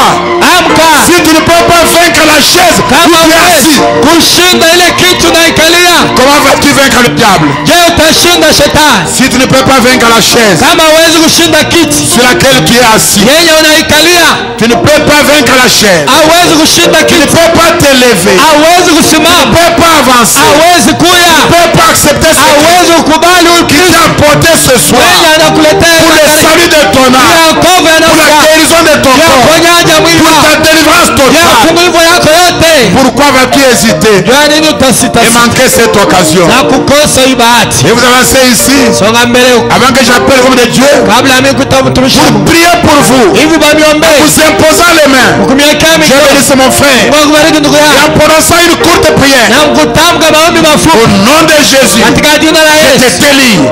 Dieu bénisse ma soeur. Au nom de Jésus, je te change. Ninakubadilisha. Va-t'en et vous sortez pour les eaux de Na baptême. unatoka ndio kwenda kwa maji ya Y ubatizo. a-t-il encore quelqu'un d'autre? Eti kuna mwingine? Dieu bénisse ma soeur. Mungu akubariki dada mpenda. Que Dieu bénisse ton âme. Mungu akubariki nafsi yako. Pourquoi vas-tu avoir honte de ce Christ merveilleux? Utashikia haya huyu Kristo mwema. Pourquoi vas-tu hésiter? Gani utasita sita? Jusqu'à quand vas-tu résister à Hata cet na wakati appel? gani utasita sita kwa hivi? Pourquoi ne vas-tu pas te lever? Gani na upendo Dieu bénisse sana? ma soeur. Mungu akubariki dada. Dieu bénisse mon Mungu frère. akubariki ndugu. Il y en a encore Kuna wengine qui sont touchés par cette wale parole. wanaguswa na hii neno. Il y en a encore Enbariki. qui ont senti, Dieu bénisse mon Wale frère, wanasikia Mungu abariki ndugu. comment les eaux étaient agitées. Nataka ni maji ilikuwa inatikiswa. Oh mon frère, ma soeur, Ndugu Dieu dada. bénisse mon frère. Mungu abariki ndugu. Veuillez vous avancer vers ici. Songa mbele huku. Que vous soyez devant ici, Hata kama uko huku mbele. ou là au milieu, Amle ou mkatika. là-bas au fond, Akule ou kumwishi. dehors, Awe hii. ou au balcon. Akule yule. Cette même foi Hii sauti moja moja. qui te supplie ce soir, Yeye inakusii ndio. c'est la même voix Ndio sauti moja que moja. tu rencontras la balle du jugement Yenye utakutana na siku ya hukumu pour yako. avoir rejeté la Hivi grâce. nakatana neema. Celui qui croira Ule utamini. et qui se fera baptiser, Hatabatizwa. il sera sauvé. Hataokolewa. Mais celui qui ne croira pas, Lakini ule il asitamini. sera condamné. Atahukumiwa. Et tu peux arrêter ton travail, Na unaweza kuacha kazi yako. peut-être payer le transport Au kulipa et transport. venir dans cette réunion Na kuja muhimu kusaa. juste pour être condamné. Juu ya kuhukumiwa tu. Non, je ne crois pas. Hapana, mimi Je crois que tu es un fils de Dieu. ninaambia kwamba uko Je mwana. crois que tu es une fille de Dieu. Ninaambia kwamba uko binti wa Je Mungu. crois que Dieu a besoin de Ninaambia toi. kwamba Mungu Je anakuhitaji. crois que tu as besoin de Ninaambia lui. kwamba Mungu Alors anakuhitaji. lève-toi Na wewe unamhitaji et avance-toi sasa. vers ici Na kuja hapa. avant que j'appelle les hommes de Dieu. Kabla mimi kuita watumishi wa Il Mungu. vient vous imposer les mains. Dieu bénisse ma soeur. Mungu abariki dada. Parce que c'est à eux que Dieu a dit délivrer. Kwa maana Bwana Mungu alionyesha Dieu bénisse ubavu mon frère. Mungu abariki ndugu. Ce soir, Hivyo ce ne sont pas de longues prières. haina maombi mrefu. Peu importe votre état, Hata kama hali yako iko je votre condition, au hali yako. des hommes de Dieu, ouais, Watumishi wa Mungu wenye ils kupangaliwa vont prononcer juste quelques paroles. watatamka maneno Je machache. te délie au nom de Jésus. Ninakufungua majina la Je te Yesu. change en son nom. Ninakubadilisha Je majina te libre et bien pourtant. Ende huru Au nom de Jésus-Christ. katika jina la Et vous Yesu. sortez pour les eaux de Na baptême. unatoka kwenda kwa maji ya Et on ubatizo. reste prier pour tous les autres. Na tunabakia kuombea Pour wengine. tous les frères qui étaient sous la malédiction. Ombea wale walikuwa chini ya malani. Et pour tous ceux qui sont venus uniquement pour la Na wale prière. wote wanakuja nje ya maombi. Même si tu refuses notre message, Hata kama nakataa ujumbe wetu. nous allons toujours prier pour toi. Tutakuombea mpaka. Même si tu refuses notre message. Hata kama nakataa ujumbe wetu. Nous ne te vendons pas la prière par la foi dans le message. Hatukulombe maombi hivi uaminie mjumbe Dieu hapa. bénisse ma fille. Mungu abariki binti. Nous ne te vendons pas le salut Hatukujisha par wokovu l'adhésion à notre église. juu ya kuingia mkanisa yetu Dieu hapa. bénisse ma soeur. Mungu abariki dada. Même si tu n'es venu que pour la prière, Hata kama nakuja mpaka tu maombi. refuses notre message. Dieu bénisse Nakataa là-bas. ujumbe wetu. Mungu abariki Nous allons wewe. prier toujours pour toi. Tutakuombea mpaka. Et notre Dieu va te Na Mungu délivrer. wetu atakufungua. Afin que tu saches, Dieu bénisse ma soeur. Ili ujue Mungu abariki dada. Dieu bénisse aussi ma Mungu soeur. abariki tena dada. Afin afin que tu saches hivi ujue que le Dieu que nous annonçons, ya kwamba Mungu leo c'est le tunatangaza seul vrai Dieu. ndio Mungu pekee wa Dieu kweli. bénisse ma soeur. Wabariki dada, Dieu bénisse mon frère. wabariki ndugu. Le Dieu de ton salut. Mungu wa wokovu Le yako, Dieu de ta délivrance. Mungu wa ufungulivu yako, Tu l'as croisé aujourd'hui. nakutana na ile Quel privilège. na fadhili Dieu bénisse kani. ma soeur. Wabariki dada, Quel privilège de donné fadhili ce soir. kani na kupewa D'être exposé à un message comme ya celui-ci. kwa mbele ya ujumbe kama hii Que tu n'as jamais entendu de ta vie. yenye hujasikiaga tangu bariku zako. Dieu t'en a offert une occasion. Mungu anakupatia bahati ya kuishikia. Dieu bénisse maman. Mungu abariki mama Les mzee, vieilles mamans s'avancent. mama wazee wanasonga Et mbele, toi, une jeune femme, na wewe binti tu vas te rebeller contre la parole. natombokea neno. Les vieilles mamans s'avancent. Mama wazee Elles wanasonga croient au mbele, Seigneur Jésus. na wanaaminia Bwana Les Yesu. papas croient au Seigneur. Baba wanaaminia Bwana Et toi, un Yesu. jeune homme, Na wewe kijana, Dieu bénisse mon frère. wabariki ndugu Dieu yako, bénisse mon frère. wabariki ndugu Et yako. toi, un jeune Na homme, wewe kijana, tu vas refuser takatala d'accepter ce message kukubali ujumbe qui te délivre gratuitement, yenye inakufungua kwa bure, qui t'échange gratuitement. yenye kubadilisha bure. Dieu bénisse ma soeur. Mungu abariki Dieu dada, bénisse ma soeur. Mungu abariki dada. Parce que ce soir, Kwa maana que imabariki, tu le veuilles ou pas, upendo ukatale, tu vas être délivré. utafunguliwa. Yes, Ce soir, hii magharibi tu vas être délivré. utafunguliwa. Dernière personne, dernier appel. Wito ya mwisho, Qui voudra s'avancer? naye atapenda ukaribia. Dernier appel, mon frère. Wito ya mwisho ndugu yangu, Dernier appel, ma soeur. wito ya mwisho da, Ne cours pas le risque hapana kuingia mwatari d'être scellé en dehors de la grâce, ya kuchapiwa muri nje ya neema, en dehors du sang de Jésus. nje ya damu ya Yesu. Ne cours pas ce risque. Hapana kuingia mwili hatari. Demain ne t'appartient pas. Kesho si yako, Aujourd'hui, c'est ton jour. leo ndio siku yako. Tu l'avais répété toi-même. Yeye mwenyewe Tu ulisema, avais dit aujourd'hui, c'est mon jour. ulisema leo ni siku yako. Et voilà l'heure. Na angalia saa Voilà inaendelea, le moment. angalia wakati, Voilà la minute. angalia dakika, Voilà la seconde angalia sekondi où Dieu te change, yenye Mungu où anakubadilisha, Dieu te yenye transforme, Mungu anakugeuza, où Dieu te délivre, yenye Mungu où anakufungua, Dieu te guérit yenye Mungu et où anakuponyesha, Dieu te sort. yenye Mungu anakuokoa. Dernier appel. Wito ya mwisho, Dernier appel. wito ya mwisho, Dernier appel, mes amis. wito ya mwisho wa rafiki. Où est cette précieuse âme? Hii nafsi ya bei iko wapi? Cette âme bénie de Dieu Hii nafsi barikiwa na Mungu iko qui wapi? vaut 10 000 mondes, Yenye iko na bei ya maulimwengu 10,000. pour laquelle Dieu peut garder autant de gens debout. Namna kani uone vile watu wa mingi wanasimama bwima. Lève-toi, mon frère. Amka nduku, Lève-toi, ma soeur. amka dada, Ne rate pas ce dernier appel. mpaka kwa hii wito ya mwisho. Bientôt, on commence à prier. Hapo sasa wataanza kuomba. Dernier appel. Wito ya mwisho Au balcon, kule juu, ici devant, huko mbele, là au milieu, kule mkatikati, au fond, kumwisho kule dehors. nje. Dernier appel. Wito ya mwisho, D'où sortira-t-elle cette précieuse âme? hii nafsi ya bei itatokelea wapi?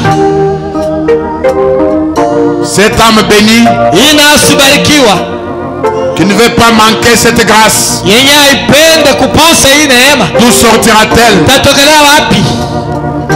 Abandonnons à prier pour une femme. Abandonnons à prier pour une Kule femme kubandudu tuombea mwanamke qui était venue transporter sur les doigts avec sa canne. mwenye alikuwa penye kubeba kumkongo na mti yake, Elle est entrée aux eaux de baptême. anaenda kumaji ya ubatizo, Elle est sortie. anatoka, Elle a fait quelques pas. anatembea Elle mahatua s'est chache, arrêtée. anasimama, Elle a jeté sa canne. anatupa mti ya kutembea Elle nao, est venue pour la prendre en moto. anakuwa kwa kumbeba Elle a dit, ça fait longtemps que vous me transportez. Laissez-moi marcher kulisha aujourd'hui. kunibeba sana, mwenyeache Et nitembelelee. elle s'est mise à marcher. Na akaanza kutembea Et les gens la suivaient. na watu walikuwa namfuata. Pourquoi vas-tu résister, mon Jua frère? nini utakatala nduku? Nous ne parlons pas d'un Dieu de l'histoire. Semezee Mungu wa hadithi hapa. Le même Dieu Mungu le moja fait moja les mêmes choses. eko nafanya mambo moja Il moja est appelé sur la scène. kama anaitwa kiwanjani. Dernier appel. Wito ya mwisho, Dernier appel. wito ya mwisho. dernier appel. wito ya mwisho. Juste tu te lèves et tu t'avances. Nasimama tu nakuya Et les hommes de Dieu viennent ici. na watumishi wa Mungu anakuya kumbele. Rapidement, je te délie au nom de Jésus. Kwa haraka mimi nakufungua Je te mjina la change en Yesu. son nom. Nakubadilisha Je te mjina la délie au nom de Jésus. nakufungua mjina la Et Yesu. quand tu sortiras d'ici, Na wakati tutatoka tu hapo vas commencer à voir ce que tu ne voyais pas. taanza kuona bila kwanza kuona. Et à faire ce que tu ne faisais pas. Taanza kufanya bila kwanza Et kufanya. aller là où tu ne pouvais pas aller. Na kwenda kula kukua na wewe. Oh, que Dieu te bénisse, ma soeur. Mungu akubariki da. Et le nom de Jésus soit loué. Jina la Yesu sifiwe. Et son nom soit béni à Jina jamais. lake libarikiwe daima. Maintenant, Sasa j'appelle les hommes de Dieu naita watumishi wa Mungu qui sentent le pouvoir vibrer en eux bale wanasikia mamlaka kutetemeka ndani yao pour changer quelqu'un, ya kubadilisha pour Mungu délier quelqu'un. ya kufungua Mungu. Qu'ils s'avancent vers ici. Basonge mbele hapa. Faites la ligne ici sur les stradis. Mfanye mstari huku kumbele. Comme ça, vous priez pour eux. Pale mnabaombea. Et les diacres vous prennent directement pour les eaux de baptême. Na washemasi mnabachukua mara moja kwa maji ya batizo. Ou encore une autre sœur que Dieu la bénisse. Dada mwingine Mungu ambariki. Il n'y a pas de retard. Hakuna kuchelewa. Cette crise, il n'y a pas de retard. Juu ya kuokolewa hakuna kuchelewa. Même en dernière minute, Hata mdakika ya mwisho. le malfaiteur à la croix Ule mjambazi msalabani a été sauvé dans la dernière seconde. aliokolewa msekondi ya mwisho.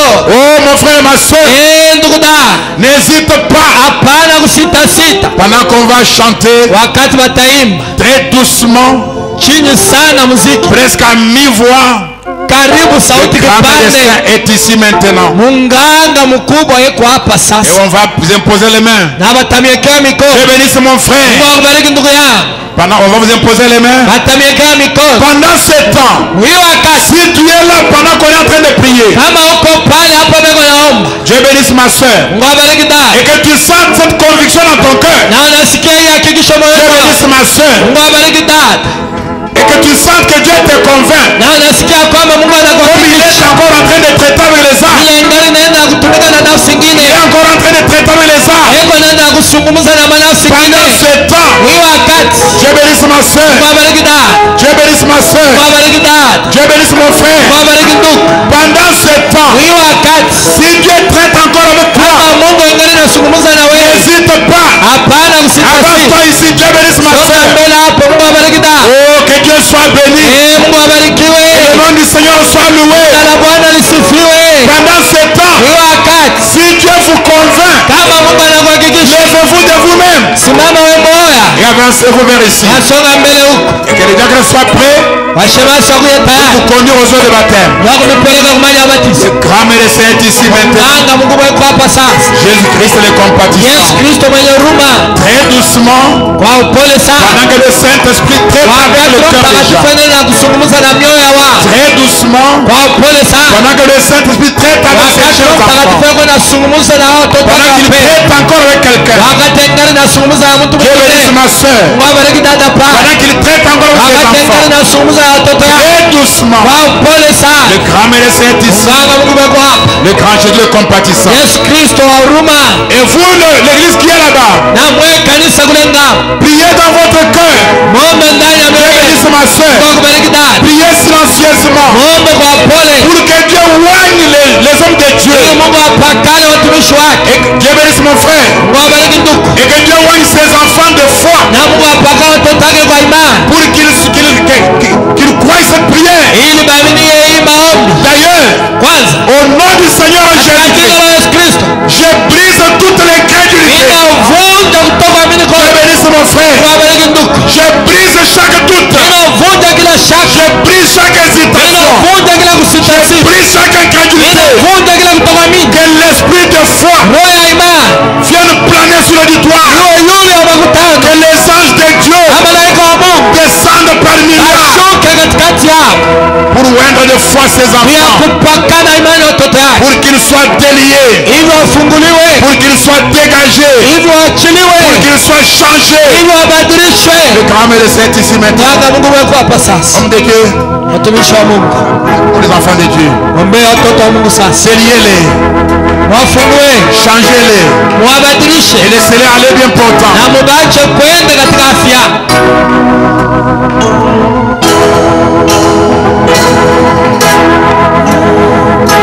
Ça est ici.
Tout-puissant, créateur de la jeunesse, le même hier, aujourd'hui, éternellement, le Dieu des esprits des prophètes, le Dieu de la Bible, le Dieu de William Branham, le Dieu d'Élisée Kabamba, nous bénissons ton Saint-Nom, nous t'apprécions, nous t'élouons, Père éternel, nous te glorifions ce soir pour ta bonté, pour ta miséricorde et ta grâce que tu as manifestée au Fils des hommes ce soir. Dieu notre Père, nous manquons des termes, nous manquons des mots pour exprimer notre gratitude envers tes bienfaits. Quand nous voyons le salut des âmes être accordé, quand nous voyons les malades être guéris, Père de gloire, et que la parole est prêchée en puissance au roi, ceci nous donne le courage, ceci nous fortifie, Père de gloire, ceci nous encourage à jamais, ô Père de gloire. Laisse maintenant, Seigneur, que l'honneur, que la gloire, que la puissance, la majesté, la divine foi et toute chose ne reviendra jamais. Toi qui sièges au milieu de grande gloire, Père des cieux, sans l'ombre de doute ce soir, nous croyons que les hommes sont délivrés. Nous croyons que les gens sont guéris. Nous croyons que ce peuple est béni, Père de gloire. Et toute malédiction est brisée, Père de gloire. Oh, divin sauveur, divin roi, que nos péchés sont jetés dans l'aigle brille. Et que le pardon est accordé à ton peuple ce soir. Et que la puissance de Satan est brisée par la prière, est brisée par la parole et par la puissance de celui qui est Dieu. Oh, divin sauveur, divin roi, c'est que nous te demandons, Père de gloire, et que tu puisses exercer, Seigneur, le contrôle, la prééminence et la délivrance sur toutes les âmes qui ont été gagnées pendant cette série de réunions, Père de gloire. Nous les recommandons à toi, Père, et nous demandons, Seigneur, que la puissance du Très-Haut les raccompagne. Nous demandons, Père de gloire, que le Dieu tout-puissant, Seigneur, manifeste sa miséricorde et sa grâce à jamais et pour toujours. En quittant cet endroit, Dieu tout-puissant, nous croyons, Seigneur, et nous déclarons être la propriété du Dieu tout-puissant, Seigneur. Nous n'appartenons pas à Satan, nous n'appartenons pas à la puissance des ténèbres, mais nous appartenons à Christ et à sa lumière. Nous sommes les enfants du Dieu tout-puissant, nous sommes les serviteurs du Dieu tout-puissant, Seigneur, et nous demandons, Père de gloire, que la présence de saints anges raccompagne nos âmes. Dieu notre Père, en nous tenant sous la grande commission et sous la lumière éternelle, nous bénissons les vases que tu as utilisés pendant ces 3 jours, notre doyen et notre visionnaire. Père des cieux, nous bénissons, Seigneur, notre Père de gloire, cette assemblée qui a organisé cette grande campagne. Nous bénissons les hommes et les femmes qui ont contribué au Seigneur pour Dieu, afin que les âmes puissent entrer dans le nom de Dieu, Père. Et nous demandons, Dieu de Frère Branham, que tu puisses récompenser et bénir chaque effort qui a été conjugué pour ces réunions. Divin sauveur, divin roi, laisse, Père de gloire, toi qui ne seras jamais redevable envers une personne. Oh Dieu, récompense tes enfants, récompense mes frères, récompense mes frères, récompense tes serviteurs par toi hier. Bénis toutes nos églises rassemblées à cet endroit. Bénis tous les ministres de l'évangile. Bénis chaque personne, mon Dieu, mon roi, Seigneur. Nous sommes arrivés à la fin, Seigneur. Combien nous désions d'aimer à cet endroit et nous sentons ce que Pierre disait à la montagne. Oh Dieu, il faut qu'on dresse cette attente à cet endroit, Père. Mais il y a beaucoup de choses à faire. Au nom de celui qui est la présence éternelle, nous bénissons ton peuple, Père. Nous bénissons les dîmes et les offrandes qui ont été prélevés pendant cette réunion, Père de gloire. Et nous croyons, Seigneur, que toi tu seras avec ton peuple, Seigneur. À toi l'honneur, à toi la puissance, à toi la majesté, l'adoration, à toi toutes choses, ô Père de gloire. Que ton Saint-Nom soit béni à jamais. Et nous déclarons ce soir que nous t'appartenons et que ta lumière est notre lumière. Ô Dieu, nous croyons ces choses avec foi et humilité et nous disons Amen.